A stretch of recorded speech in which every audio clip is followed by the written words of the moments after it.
Hello, history learners. I'm here to share fascinating stories from history in an audio format, perfect for listening while doing chores, studying, or just relaxing with something interesting in the background. If you enjoyed today's episode, consider subscribing for more history content like this.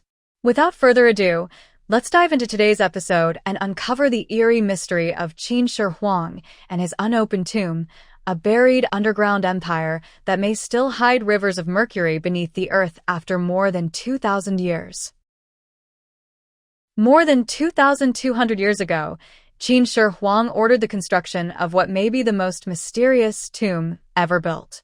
Qin Shi Huang was not merely a king. By 221 BCE, he had conquered the rival states of China and declared himself the first emperor of a unified empire. He standardized currency, writing systems, roads, and measurements across the country. He also became obsessed with immortality. Ancient texts describe him sending expeditions across the seas searching for magical elixirs that could let him live forever. Ironically, many historians believe the immortality medicines he consumed, often containing mercury compounds, may actually have poisoned him. When he died in 210 BCE, his burial was unlike anything the ancient world had ever seen.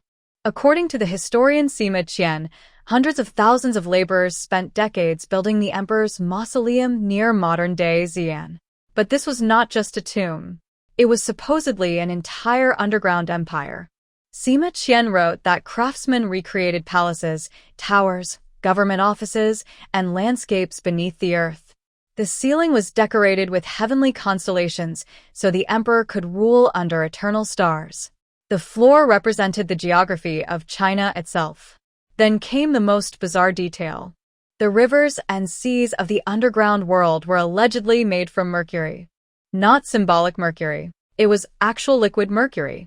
The ancient text claimed that engineers constructed flowing channels of the toxic metal throughout the tomb. Mechanical devices supposedly kept the mercury circulating like real rivers across a miniature empire. To protect the emperor from grave robbers, hidden crossbows were said to be rigged to fire automatically at intruders. For centuries, historians treated these stories with skepticism. Ancient royal burials were often described in exaggerated, mythical language.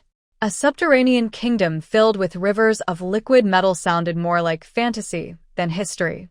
Then, in 1974, something extraordinary happened. Farmers digging a well uncovered fragments of clay beneath the soil.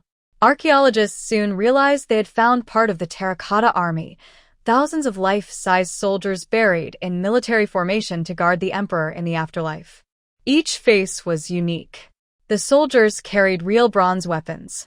Horses, chariots, officers, archers, and infantry stood frozen underground exactly where they had been placed over 2 millennia earlier.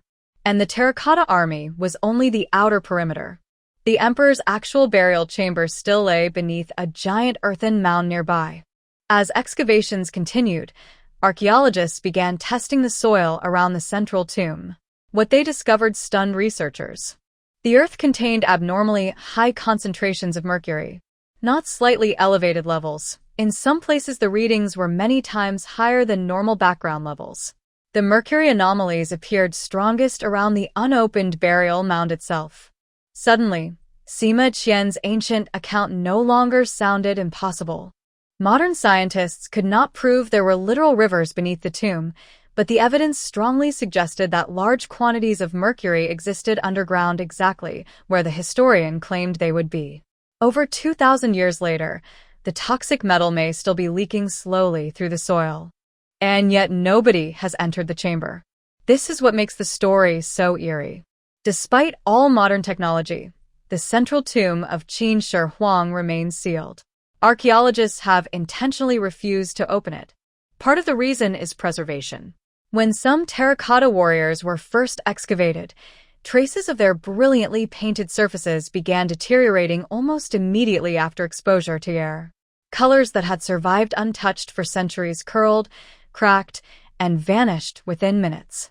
Researchers realized that opening the emperor's chamber too early could destroy irreplaceable artifacts forever. But there are other concerns too. Mercury vapor is dangerous. If enormous quantities truly exist inside the sealed tomb, the chamber could contain toxic air even today. Ancient texts also mention booby traps, designed to kill intruders. No one knows whether such mechanisms still exist or ever existed at all because the chamber has never been explored. So, beneath a grassy hill in China may still sit an untouched underground palace from the 3rd century BCE. A dead emperor sealed inside a hidden empire, surrounded by thousands of silent clay soldiers, protected by possible traps, and encircled by rivers of poisonous metal.